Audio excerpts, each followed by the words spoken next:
we lived in Tladi, Soweto. First of all, we exit through the fence on days when we see where he's at, and then we run for our lives in the straight line, right? We get out from the fence, kama morago. Thankfully, the whole fence that we came out of was closer to home for us than, because sometimes it was used as a double up. I told you guys that, right? It was convenient for some people if they lived on this side of the street of the school, but if you lived on the opposite side of the school, you would have to get out the fence and then go all the way around just to go home type thing. So that was a challenge of some of the other girls that had to go home around that way. But with us, where it is that our street was at, one of the holes was on this side, but this guy also sometimes used to chill on the street where we stayed, or go this one magwenya fat cake place called Bethlehem, right? It was called Bethlehem. They would chill there outside of the shop.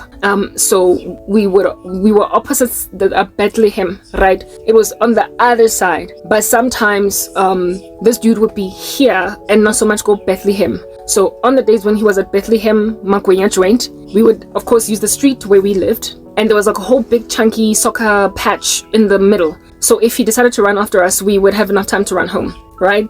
But on the day when he was on this side of the road, the hole that would be used was on the other side of the school, and we would then run down the street, go straight to Bethlehem, my goodness, and then go around some church and then only get home. Like, it was like a whole thing. But this dude, on the days when we didn't know when we could not sight him, when basically he was not in our line of sight for us to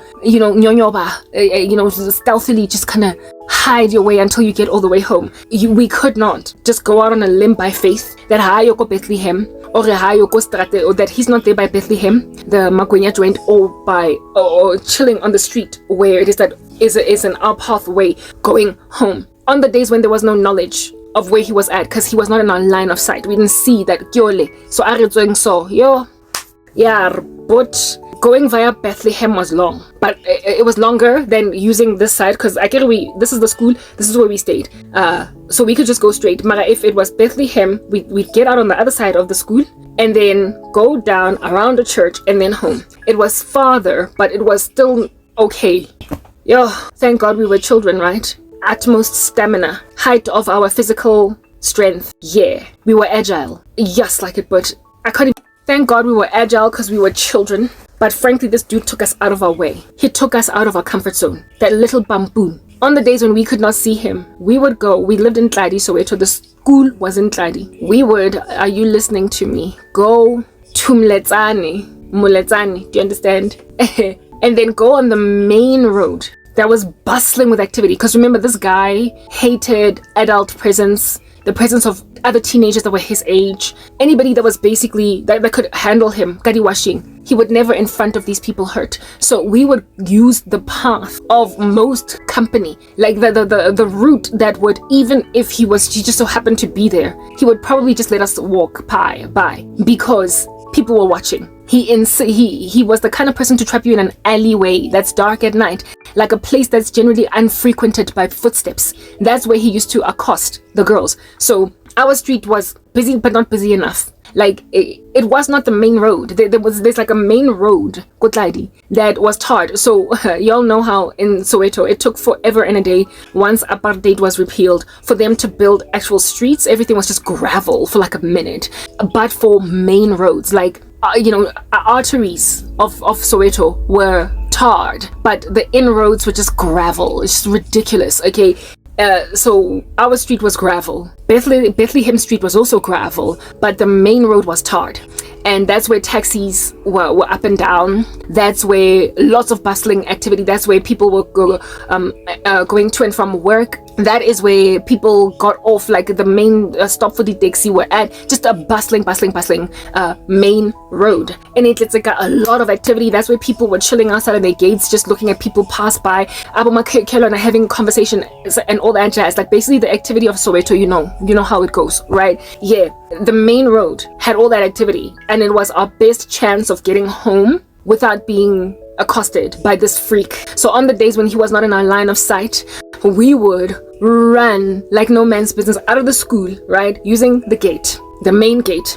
Because you see, this is the school. The main gate was perhaps, like, let's say the school is here, the main gate was here, and then if at all we're not using the hole in the fence that is like at the back of the school here to use the route to go home, we would exit through the gate and then go around that way and then travel on this road. So go around and then travel on this road to go home. That was when in simpler days and easier days when nobody was giving anybody grief. There was a fence, a gate that they would open in the mornings only. At the back of, like on this side of the on this side of the school, they would open it in the mornings only for us to go in. But in the evening, in the afternoons, this gate was closed and it stayed closed, and kids would have to now use the gate akamontle with the double gate thing.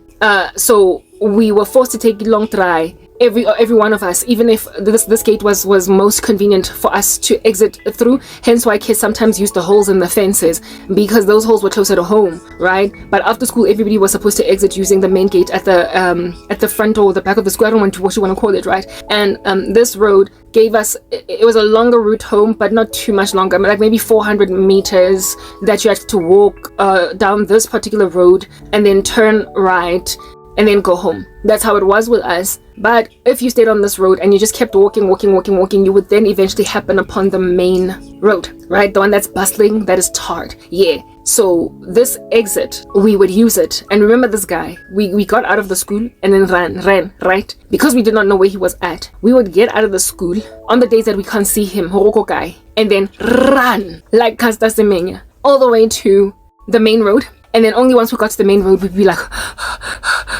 stop breathing. But yes, like the main road was in, like, to get to it, it was the beginning of it, at the very uppermost of it was Moletsane. It was basically, how can I describe it? It's like moving from Wilgehevel to Strubens Valley. If at all you're from the west of Johannesburg in South Africa, it's like moving from Wilgehevel to Strubens Valley. It's not far, but it's literally a new neighborhood. It's a new, like, the connecting neighborhood, the border of one neighborhood and another. We would cross it. We went from Tladi to Mletsane, like kissing townships.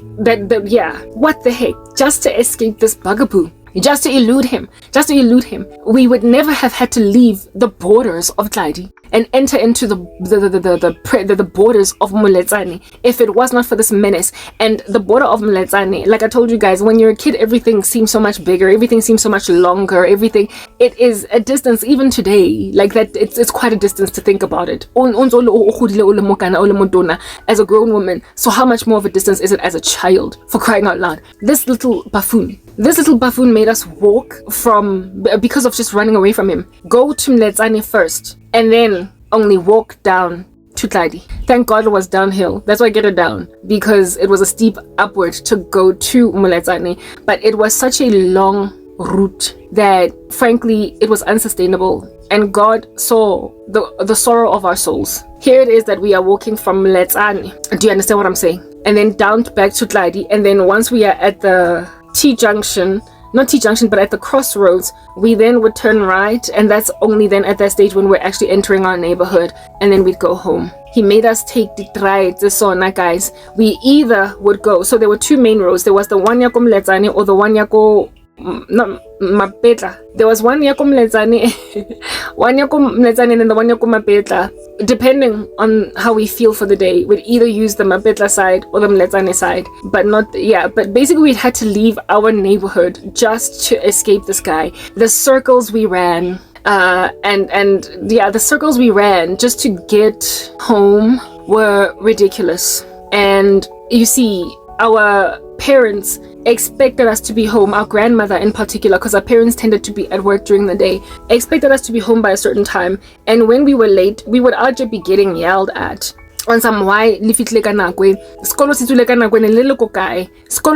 school came out at this time, where were you all this time, where were you? I told you this, I told you that, what about a fish paste? And it got us into some kind of hot water. So the running did help, because it made the time that we arrived at home sort of kind of negligible to a certain extent, but it was still noticeable enough for my grandmother to be like, why are you guys arriving home so late some days? What is holding you? But then we were like, no, it's just that we were dragging our feet when we were walking home, that's it. And my grandmother would let it go because we did not report it. You see, adults had just at that stage shown us that deal with them with yourselves. Like your little children problems, deal with them yourselves. I'm not gonna go and intervene. I'm busy. I've got my own life. So because of their general apathy up to this point, we dealt with this by ourselves, all scared and shaking. But one fateful day, we are coming using the Mletsane route, that main road that's bustling, to go back home from school. Here's these kids walking on a main road, right? The concern with us being on a main road is that it's bustling, it's busy, there's cars all over the show, and it's dangerous for children. It's ideal for you guys to walk on the gravel road where there's few vehicles, where there's largely foot traffic, and it's of course the main route to go home. Why would you want to use any different route? But we had a domestic worker. This lady by the name of Old Georgina, right? That was in her 20s. She lived with us. She was a live-in domestic, and she was largely catering to the needs of my cousin's family, my uncle basically. I get her, my grandmother, her children were at that stage living on the property, type establishment thing. Yeah. Ostrogina was more the employee of my uncle, but she also catered to the needs of my grandmother. She basically was like a family helper, right? And she lived on the property and slept in the house. My grandmother had given her a bedroom, go ndlu. Mara domestic, largely the catering nanny to the needs of my uncle's family type thing, even though she tended to do favors for pretty much every last one of us. And my grandmother gave her boarding and lodging inside the house. So yeah, she was part of the family, like practically furniture. She had been with us for years. She was like an older sister type thing, a young woman in her 20s that was the live-in maid and used to take care of kids, used to make lunches and all that jazz. That this was this woman, but remember, she's a young woman. She's like what, 23, 4, right? So Lomuntu uyazula naye when she's got time off, because she gotta live her own life. Right? She's enjoying her youth too. Naya, she also wants to get married. Naya uyajola, Naya une boyfriend, whatnot. She's just 22, 3, 4. She's a kid too, but not in the sense that she's a teenager, right? She was slightly older than my older cousin. I told you that we had a boy cousin that was older, right? That whole situation, that story is coming. Yeah, Ostrogina, ne? Because uyazula when she's got free time, especially when the kids are not yet home. She was zularing the neighborhood, like out here in these streets, mixing up with her peoples type thing. And here it is that we are coming back from school, the group of us, on that road that is busy, from Kwakohudim, and we are not on the road that is Maraskolo Simole, and Eskolo is on the same road, same little gravel road as where it is that we stay.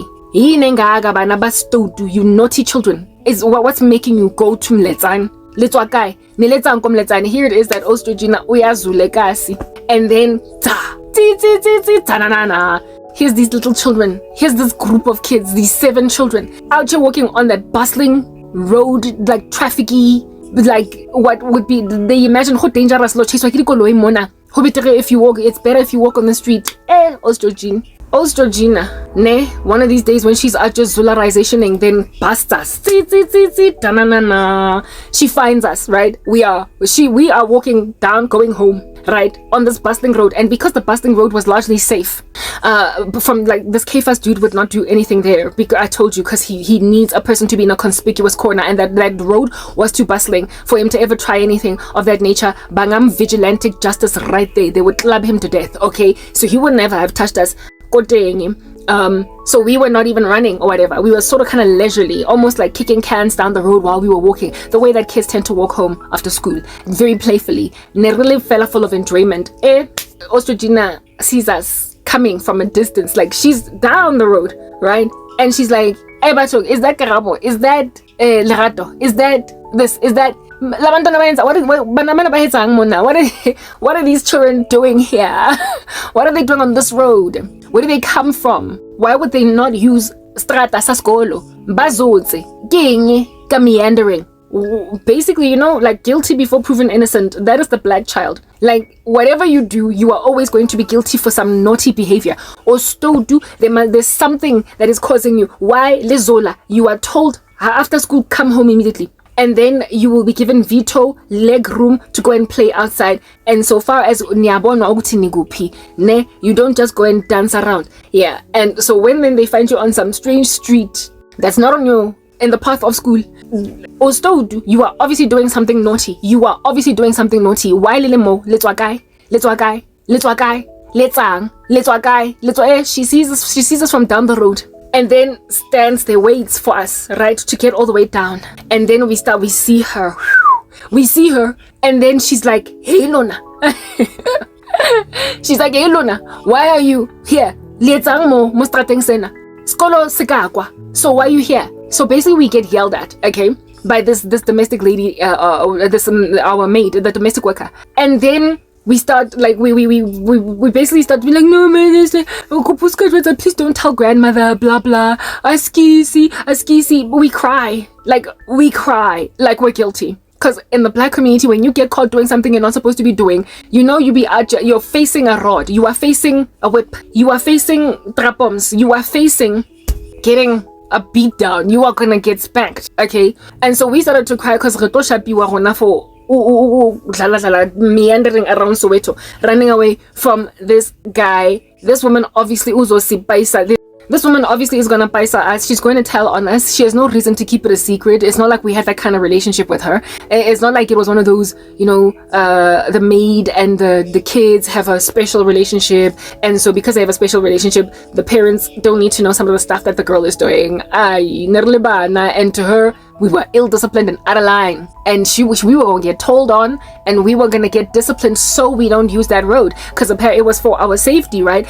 Because it's bustling, it's got cars all over the show, and when we are here, there's a risk that one day on someone. So we had to, of course, get a beat down, to get whipped, so that we stop using the route that is putting us in danger. So she's going to tell on us because apparently it's safe for us. It is in our best interest that we get told on, okay? That we get by-side. It's in our best interests. So we out here crying, and she's out here on some, why? And then she takes us, and we are like sobbing, and we are going home, and we are like, no mara, we're speaking underneath our breath on some kefas. We were running away from kefas.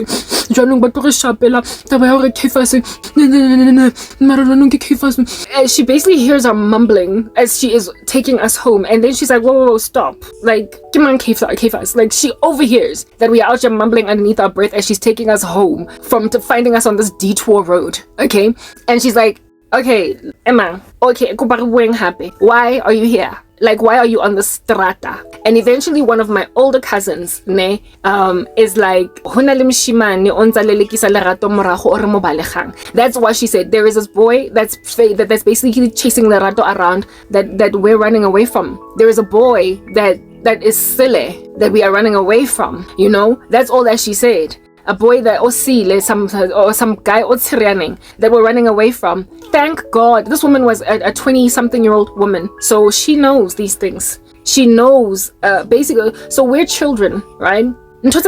Seedy, perverted stuff. We don't really see it as such. Like a whole pervert in an alleyway that's trying to have sex with a child is not going to be seen as a pervert in an alleyway that's trying to have sex with a child. It's going to be seen as an adult that must be obeyed or respected. And when then they start whipping out their manhood in front of a kid, she's not going to see anything wrong with this. But when you're 23 years old and you are sexually active and you know how boys are, you've gone through high school, you then immediately realize that, whoa, there is like a lurking pervert that these kids are scared to speak about because they don't understand what this is. They just feel as if though these kids just feel as if though this is the way that and like I said, it's guilty before proven innocent in the black community. So whenever something happens to a child, it's like there's an almost kind of automatic self-blame for everything that happens to you. Like, you're a bad girl and that's why you're getting raped. You're a bad girl, that's why you're getting slapped. You're a bad girl, that's why you're getting pushed, shoved, that's why you're getting locked in a closet.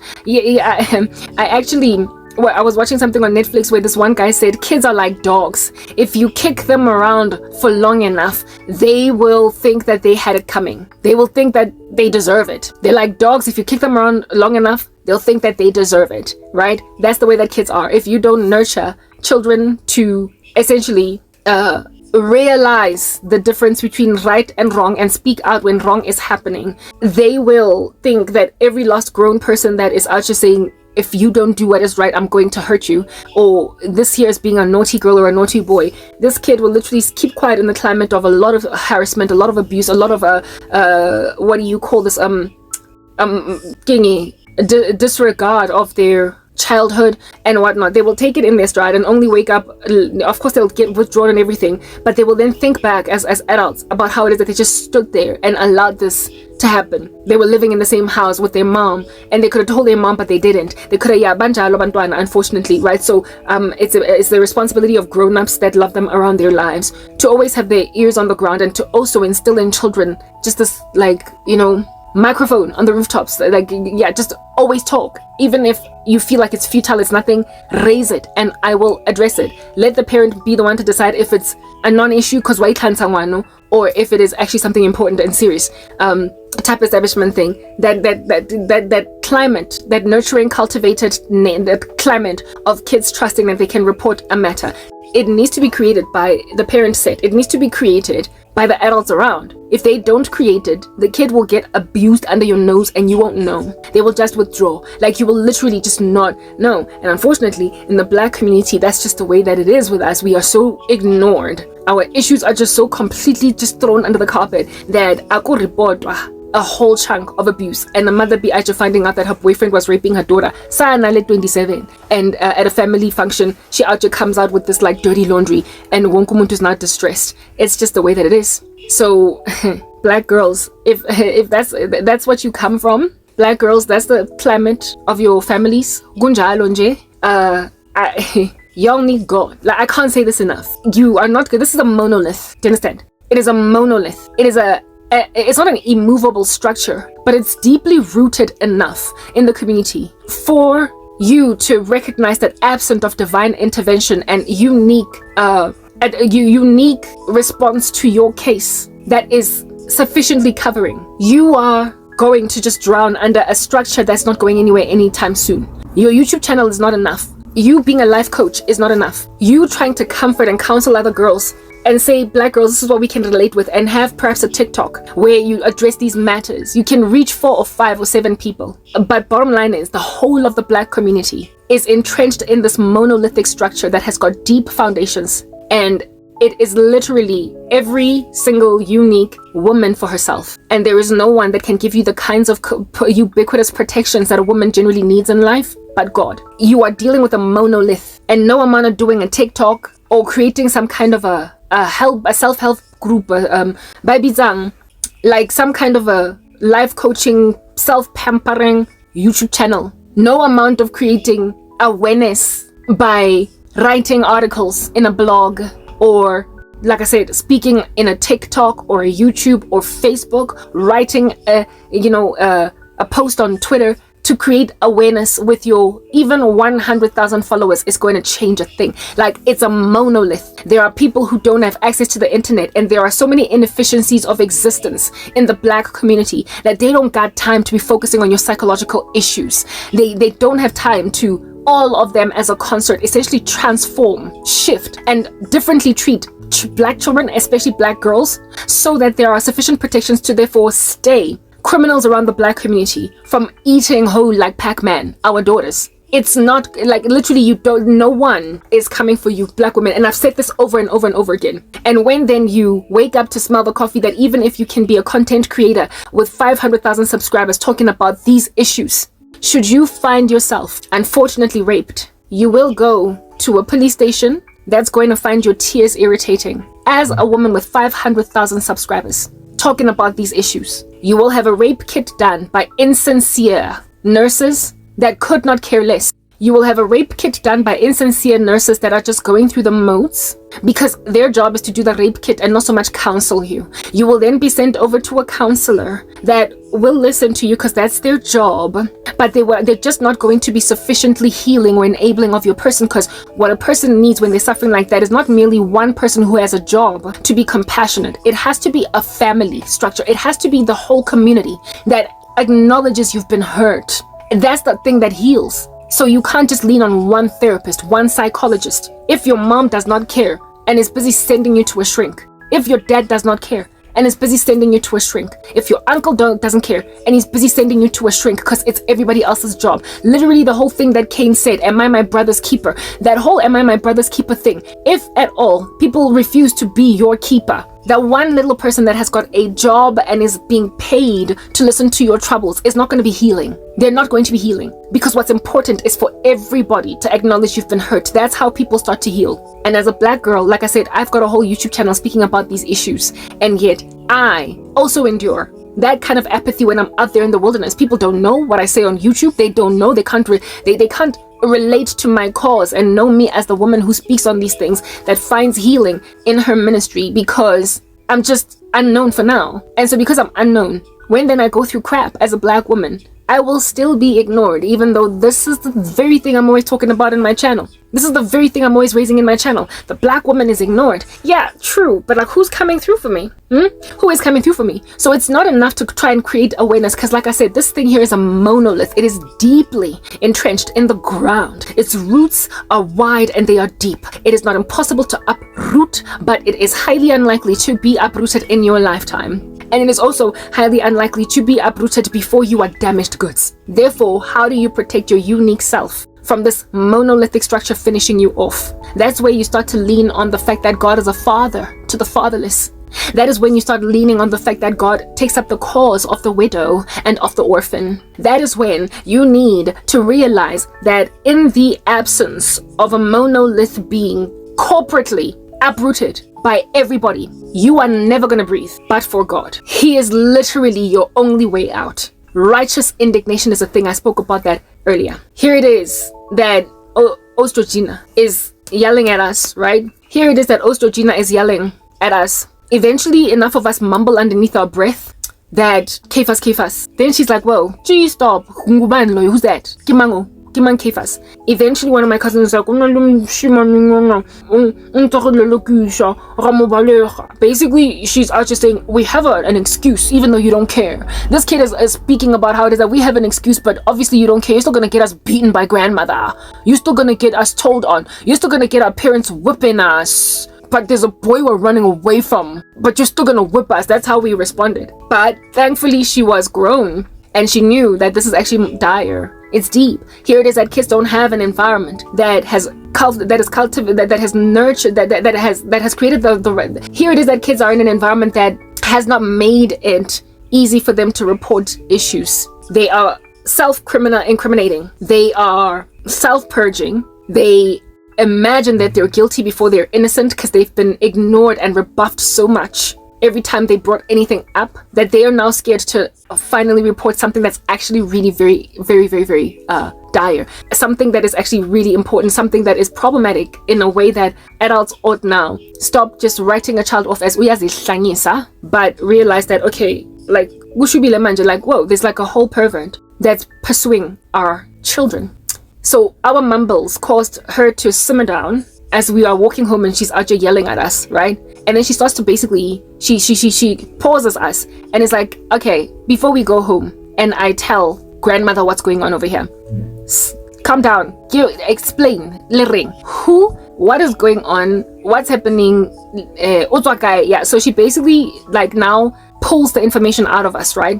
And as we're crying, we're like, almost just indeed like what happened in the UK with that teenage girl following some sexual predator following some sexual predator that was out here kidnapping a 7-year-old, 8-year-old kid, 11-year-old kid, and she says to this kid, are you okay? Are you okay? Are you okay? Are you okay? Are you okay? And this kid, after enough, bantering of this chick, finally is like, I don't know who this man is, he's not my dad, etc. Yeah, it took all that for the domestic worker as well to be like, what okay, fine, like, what's going on. And when then she finally was like, what's going on sufficiently, because she overheard us mumbling concerning okay, first my cousin, that is Lerato, right? Lerato, the one that is targeted by Kefas, right? She then is like,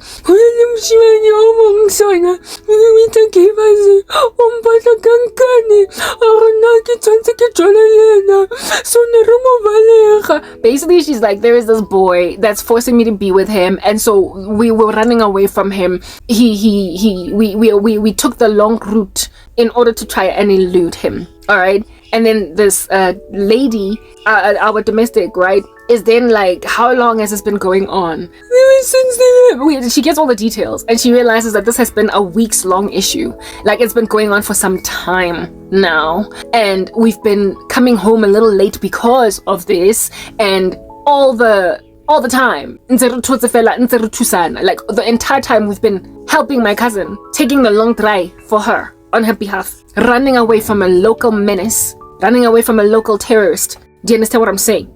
And when she realized the seriousness of the situation, essentially she realized that Jack Brown Lana, we're dealing with the Jack Roll. We are dealing with a rapist that's trying to take the body of an 11-year-old girl. An 11, no, we were under 10. 8, 9, but she did look a little bit older, right? Here it is that we're dealing with some freak trying to sleep with a 9-year-old, an 8-year-old. The lady rightly recognized it for the dire situation that it was, but just the fact that we kept quiet for so long is the thing that I'm out here trying to appeal to black women concerning. You can't bottle stuff up and try to protect yourself from the cagey way that people react to black people, to black especially women. You can't just take it, because you're going to eventually, in your own strength, in trying to run away from Kefas, you are going to eventually get accosted by him one day. Because herein lies the deal. This dude was all over. One second, this dude was all over the kasi. He was zolaring everywhere, touching base everywhere, and we were kids, and you know how it is with kids.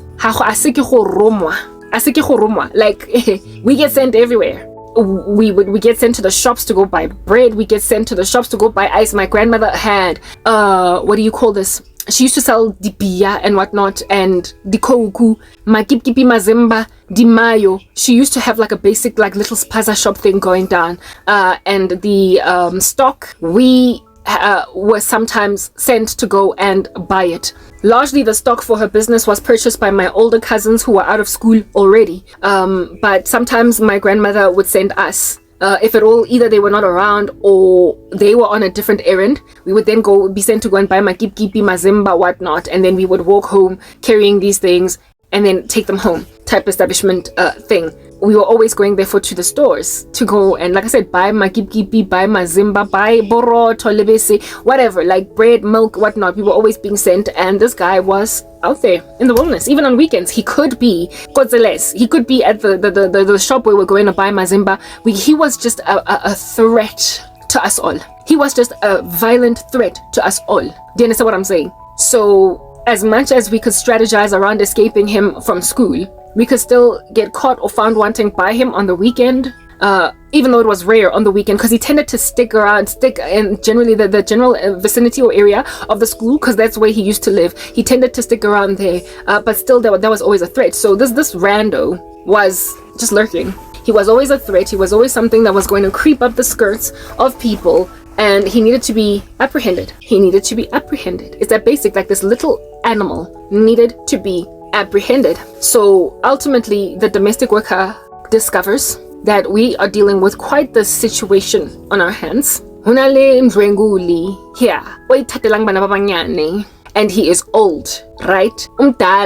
He is a big boy, and he is exploiting little girls. So the domestic worker, then we get home, like, sniffing, teary-eyed and everything, and then she releases this information to my grandmother on some, I found these kids on that bustling main street on the side when I was zularing, and this is what they have to say. There's a boy that's harassing Lerato, and apparently this is what he does. He has a reputation. Basically, she gives the whole story, right? He accosts kids at her school, forces them to jola with him, and then takes them to his place and apparently, messes with them and makes them do din.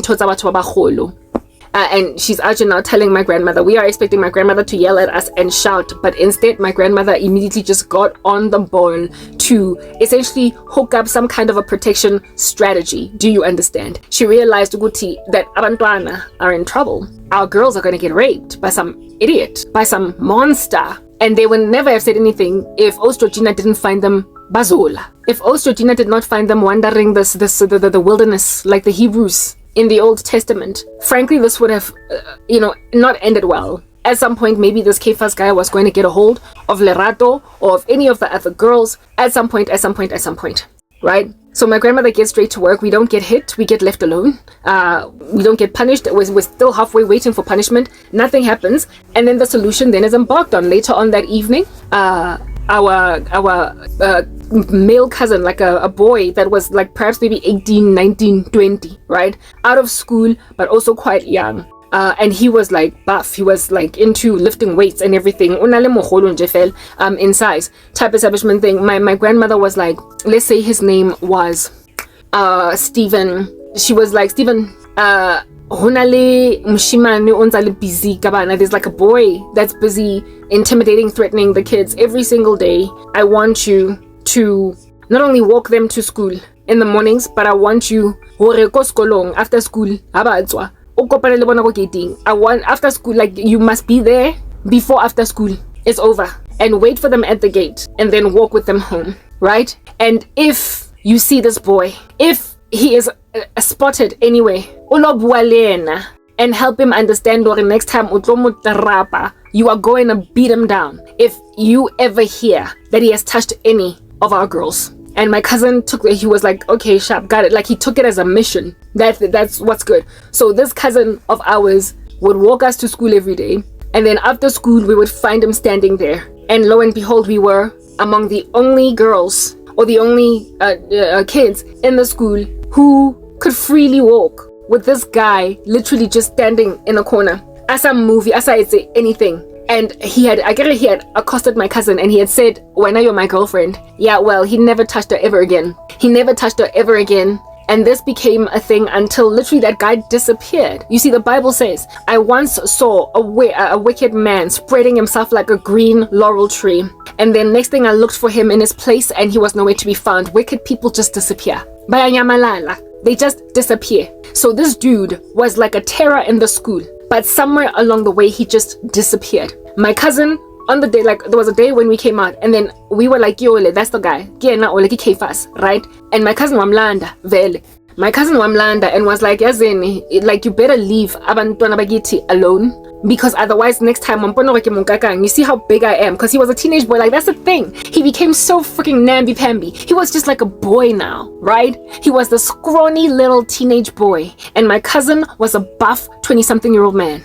And in the climate of my cousin, this was Kephas, and my cousin was like my palm. He was like this inferno, while he was like a wax figurine that could be melted. He was just a boy to my cousin, but to us he was Kephas. He was huge. To us, he was mammoth, but to my cousin, he was something that could be engulfed by a wave. And my cousin told him, I dare hear anything about what you're doing la. Lay 5 more me.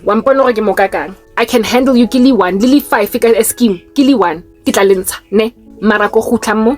Le 4 of my own boys. I get why nona little howdy bench with whom you intimidate banaba moskolo. Yeah. Well, na. Wampono mokakang. Kinale by 5 back. And really 5 roli tumpa li tebale mabitso.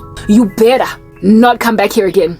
And this little boy was like, yeah, okay, yeah, okay, yeah, okay. While my cousin was talking, he was scared. Oh, but look at you, your loins, hey? Your manhood. That's out here salivating after little girls. Yeah, how it is that it was happy to rise to the occasion in the climate of little girls when they did not have a big brother. But now it's shriveling up like a prune. Now that there is a man in the room that's out here telling you, yo, you better keep your dirty business. Go high school, that is your age. And if we protect the virtue, let her go and do whatever. You're not going to go and intimidate. My cousin threatened him, and for a season, he kind of hovered around the school. Do you understand? But at some point he just disappeared. He stopped coming back because I suspect what he was probably thinking was that one day one day we're gonna get tumpat. One day the big brothers of all these little girls, their dads, are going to vigilantically rise up against teenagers that have that have dropped out of school. I mean, they were not even gangsters, because they were criminals, but they didn't carry weapons. They didn't have like knives. They didn't have guns. Nothing. They were just naughty, and they were like experimenting with their sexuality on primary school kids. They were hormonal teenage boys experimenting with their sexuality on preteen girls, on primary school girls. And so, being children themselves, when the threat of apprehension reared its head in the ecosystem, they sort of kind of fizzled away. They dwindled. They retreated. Because nele bana, bane badlala ka bana, babang, thinking that it's like ukjonja, ama kip estolo, except you're stealing virginities of little girls in primary school. So they retreated. After just a couple of weeks or days from the date of my cousin handling this menace and his boys, they slowly just withered away, and we never saw them again. So we didn't have to deal with Kefas again for much longer. If anything, we overheard that he was wreaking havoc in another part of town, in another school, come on the other side, because where it is that we went to school, there was a cousin picking up some kids. There were people that were basically like the stories were spreading in the school about this terrorist, enough for not just my family to try and do something about the little menace, this beastly boy,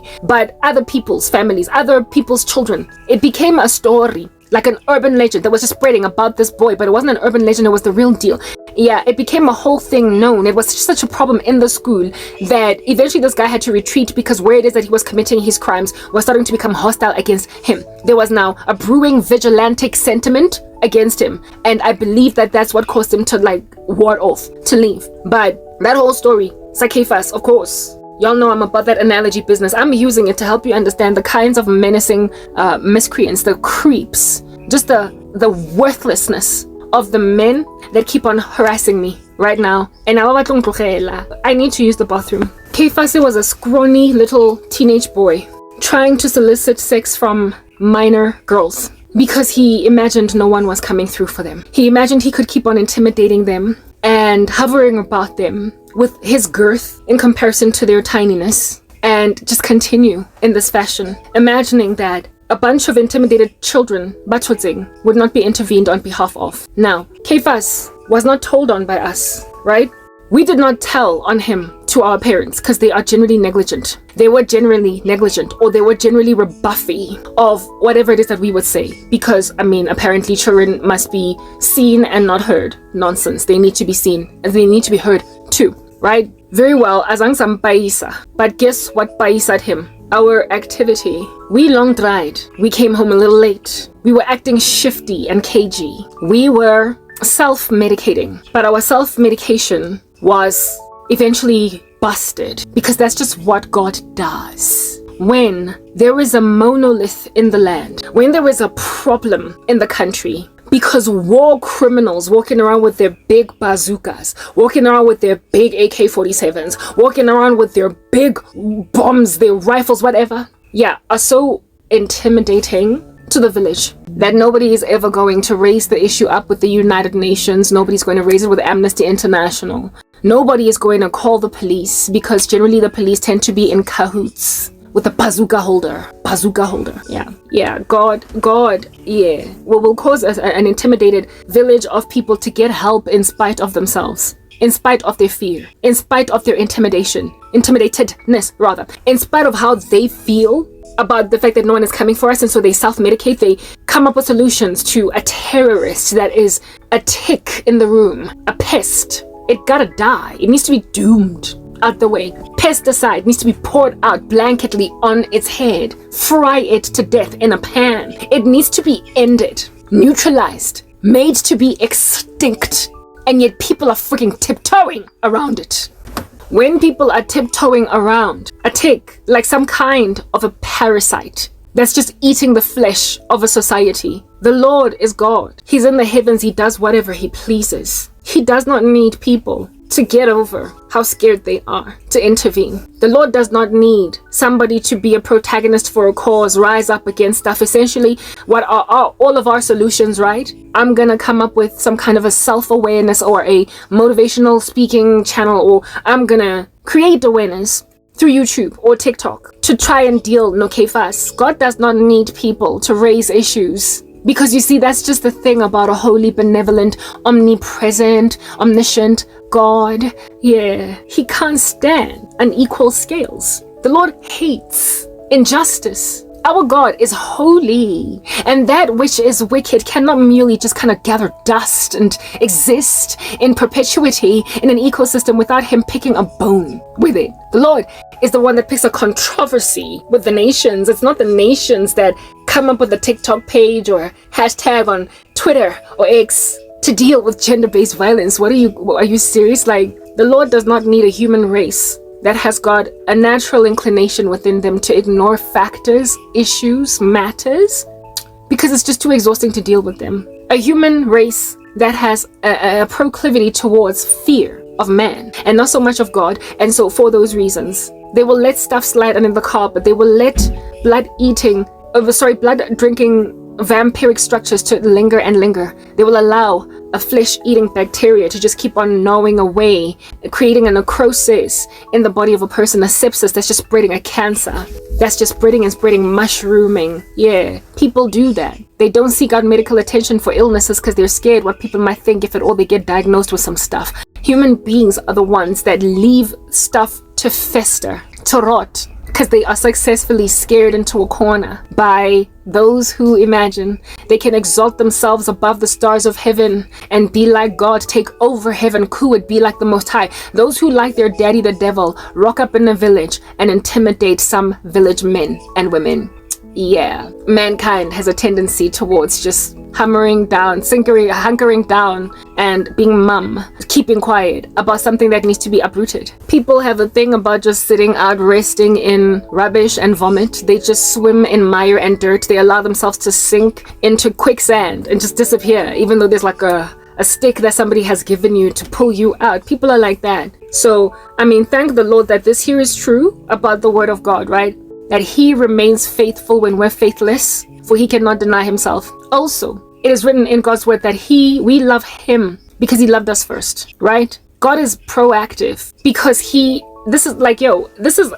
imagine building a house and then just kind of leaving it to have squatters just sit and pull out every tile from the floor. Squatters unhinge and unscrew every cupboard in the kitchen. Squatters break the lamps with their bats. Squatters consume all the food in the refrigerator, in your refrigerator. Squatters rip the wall-to-wall carpet from the walls just for the sake of doing it. It's fun, okay? It's fun. Just because they can't stand the fact that somebody dared build a house and live in it, seeing as they're hobos on the street. So they rock up and they vandalize your house. Now, imagine somebody doing that to your house and you standing back because you're scared that the people that are vandalizing might kill you or they might hurt you. I'm sorry, if it's your house and there are squatters doing that to your house, you don't need anybody to call the police on these squatters. You don't need anybody to vigilantically ransack or manhandle the squatters. You will go with your own rifle and you will shoot every last one of these monsters down,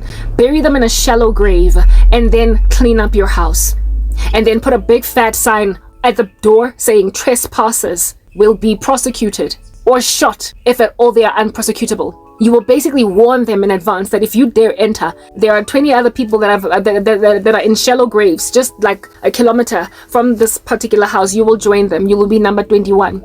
You'll be number 21. Yeah. If at all you are any kind of home owner or property owner, if at all people were to do that on your house, on your like little general patch of land, you would kill them rightly within the law, as indeed you have been given rights underneath your particular country's laws. You threaten, you first warn them, don't get out. If they don't want to and they insist, you can literally shoot them dead. You can drive them out, and if they don't want to leave, you can put them in the ground. Well, the earth belongs to Jesus Christ. We get that the God of this world, who is Satan, has been given permission on it temporarily Do you understand? But we are dealing with a God here that has ubiquitously poured out his common grace on the human race. John 3:16, he so loved the world that he gave his only begotten son, that whomsoever shall believeth upon him will not perish but have everlasting life. He therefore has a controversy to pick with those who have no regard first and foremost for his name, and secondly for those who are intimidated from embracing his name by those who have no regard for his name.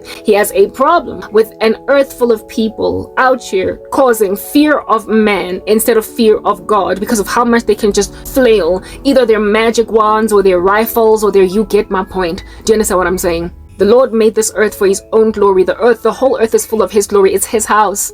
And if at all people are being prevented or blocked from loving him when they would, if at all they were not so intimidated all the time, he's going to move the monolithic structure out of the way. Do you understand what I'm saying? That is making people scared to love him. He allowed for the death of his own child that you might have eternal life. And when then there is a Cephas trying to steal the virtue of virgin preteen girls, ain't no police report necessary, ain't no vigilante justice necessary, ain't no you going personally to report the matter to the principal of the school necessary. God will just take up this cause with or without the individuals that are timid and scared on the ground doing anything about it. He is not going to let you just destroy his house. Do you understand? Because this here is God's house, and you are ripping out tiles from the kitchen floor. You are unhinging kitchen cupboards. You are defecating on his carpet. You are ripping out wallpaper, leaving it scabbed. I do apologize. A disturbance does not need to be reported